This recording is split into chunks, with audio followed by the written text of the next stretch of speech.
이어서 경주 소식입니다. 인터넷 신문 경주포커스 김종득 기자 만나보죠. 안녕하세요. 예, 안녕하십니까. 네, 경주시의회에서도 내년부터 표결 실명제가 실시된다고요?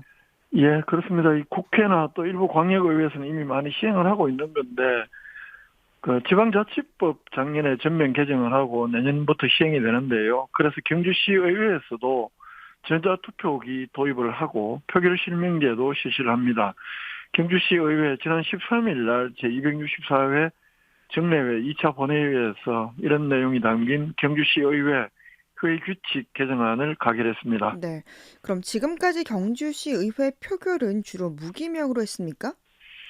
민감한 사안일수록 무기명으로 하는 경우가 많았습니다. 그래서 어떤 의원이 무슨 어디에 표결을 했는지 알 수 없는 경우가 비일비재했고 네. 이렇기 때문에 표결의 책임성 그리고 의회의 투명성하고는 배치된다 이런 비판도 많이 받아왔는데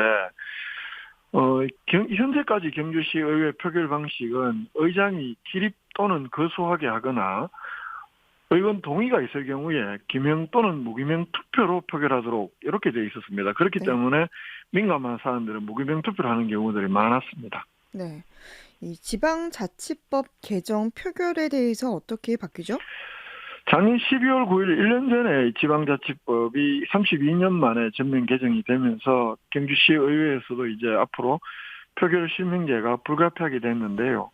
이 개정된 지방자치법은 지방의회 표결 방법에 대해서 구체적으로 명시를 하고 있습니다. 의장, 부의장 선출, 그리고 의원 자격 상실이나 징계 의결, 또 제의 요구에 관한 의결, 선거 및 인사에 관한 사항을 제외하고는 이 회의 규칙으로 정하는 표결 방식에 의한, 그러니까 회의 규칙으로 정하는 표결 방식에 의해서 기록 표결로 가부를 결정하도록 이렇게 명시를 하고 있습니다. 네. 이 규정 때문에 그 지방의회도 기초의회까지 이 표결 실명제 도입이 불가피하게 된 것입니다. 네. 그래서 경주시의회가 전자투표기를 도입하는 것도 이 때문이네요.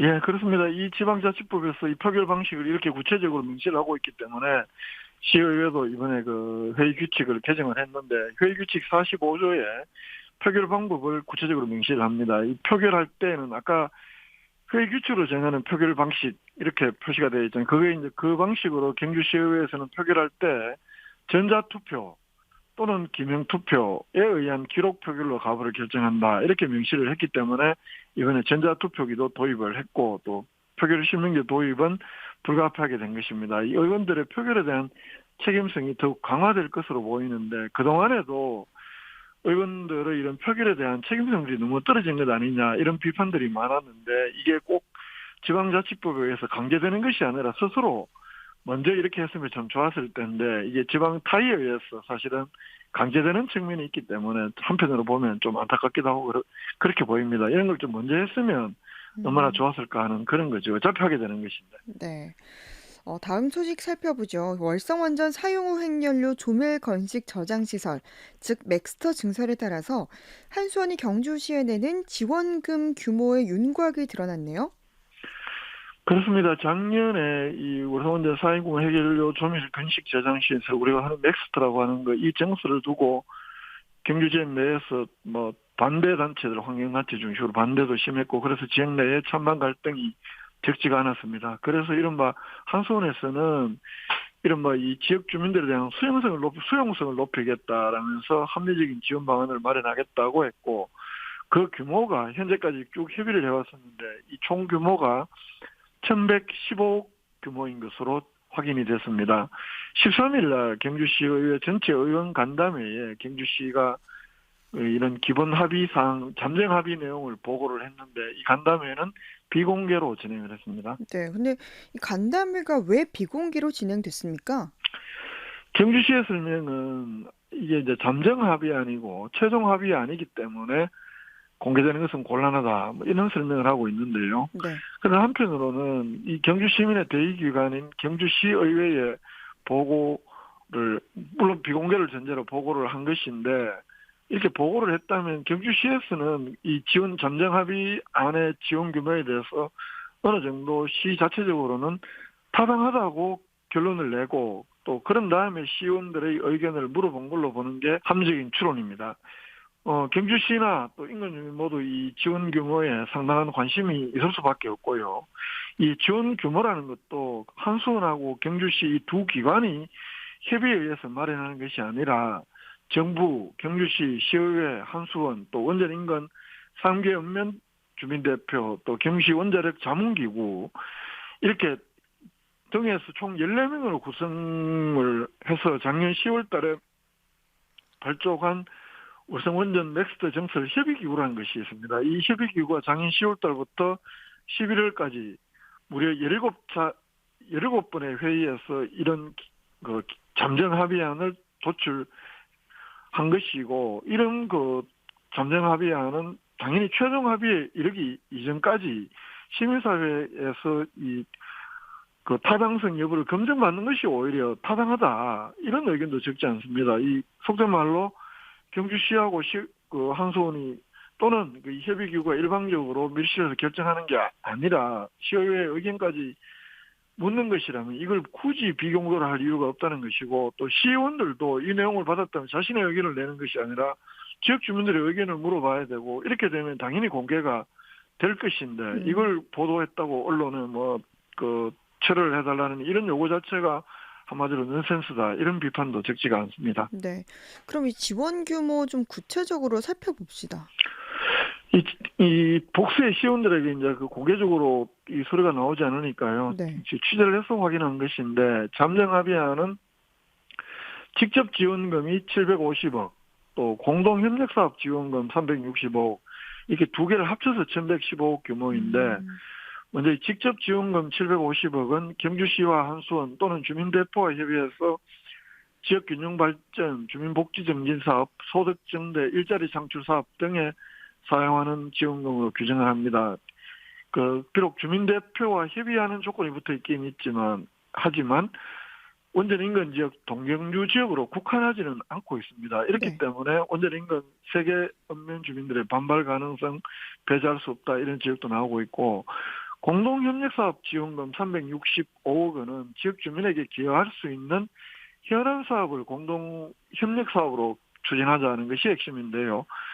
이 경주 시민의 의료 서비스 향상을 위해서 한수원이 의료 장비를 25억 상당 지원을 하고, 또 한수원 축구단 훈련센터가 기존에 450억을 들여서 추진을 하기로 되어 있었는데 이걸 지금 하지 않고 있거든요.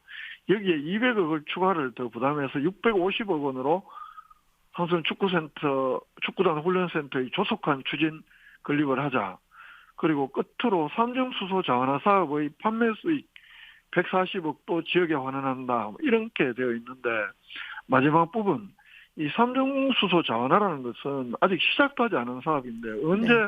판매 수익을 내고 무슨 돈으로 지역에 환원하냐, 이거 한마디로 지원하지 않겠다는 이야기인 것하고 마찬가지 아니냐, 이런 비판, 금액만 부풀리기 위한 눈속임이 아니냐, 이런 비판도 있습니다. 네. 그리고 앞에서 언급이 있었지만 경주시가 경주시의회 전체 의원 간담회에서 이런 내용을 보고한 건 어떻게 해석할 수 있을까요? 아까 말씀드린 대로 이게 작년 10월 이후에 올해 11월까지 무려 17차 회의를 통해서 마련한 잠정 합의안이라고 합니다. 여기엔 당연히 경주시도 참여를 하고 있고요. 그걸 경주시 의회에 보고했다는 것은 경주시에서는 일단 이 합의안에 어느 정도 긍정적인 입장을 정한 것으로 해석하는 것이 상식적입니다. 네. 이 건설사업 규모나 한수원 내부 사정 등을 고려할 때 이 정도 잠정 합의 규모가 타당하고, 또 공동협력사업의 경우에도 실질적인 지원이나 주민 수혜 효과가 크다고 판단했다고 합니다. 실제로 경시 원자력 정책과 관계자 제가 통화를 해봤는데요. 물론 네. 아쉬운 점도 있지만 지금으로서는 최선의 협의안으로 생각한다, 이게 경시 입장으로 이렇게 해석이 됩니다. 네. 그럼 최종 합의는 어떻게 될까요? 이게 18차가 언제가 될지는 알 수 없는데요. 경시는 18차 협의기구에서 최종 협의기구 18차 회의에서 최종 합의에 도달하겠다, 이런 계획입니다. 그러나 이 직접 사업, 공동협력 사업에서 이 원전 주변 지역 세계 읍면에 대한 지원비 규모가 현재 협의를 한다고 하지만 정확하게 확정되지 않은 상황이기 때문에 앞으로 이 지역 주민들의 반발이 만약에 있다면 이 합의의 마지막 변수가 될 가능성이 커 보입니다. 네. 그럼 잠정 합의안 도출한 협의기구는 어떻게 만들어진 거죠? 이게 기억을 좀 거슬러 보시면 한참 갈등이 심하고 이제 월성원전 넥스트 정설협의기구가 국무총리가 그 주재한 국무회의에서 정부 사업으로 확정이 되고 8월 20일 날 작년요. 그 다음 날 전하경 경주시장 정재원 한수원 사장이 경주시청에서 공동 기자회견을 하는데 이 자리에서 정재원 한수원 사장이 이 합리적 지원 방안을 마련하기 위해서 경주시와 시의회 아까 말씀드린 이런 지역 주민 대표가 참여하는 협의체를 만들고 이 협의체에서 지원 방안에 대한 원만한 합의가 이루어진 다음에 넥스트를 운영하겠다 이렇게 밝힌 적이 있습니다. 네. 이 협의기구 활동 기한은 당초에는 10월부터 올해 6월까지였는데 필요에 따라 연장할 수 있다. 이 조항에 따라서 현재까지 활동을 이어오고 있는 것이고 이 넥스트 정설은 내년 3월 준공을 목표로 현재 공사가 진행 중인데 그러면 내년 3월 준공 이후에 운영이 이루어질 거니까 최종 합의는 적어도 빠르면 뭐 다음 달에 이루어질 수도 있고 적어도 내년 3월 이전에는 그 결정이 될 것으로 시간상으로 보면 그렇게 예상할 수 있습니다. 네. 한 주간의 경주 소식 살펴봤습니다. 인터넷신문 경주포커스 김종대 기자였습니다. 고맙습니다. 예, 고맙습니다.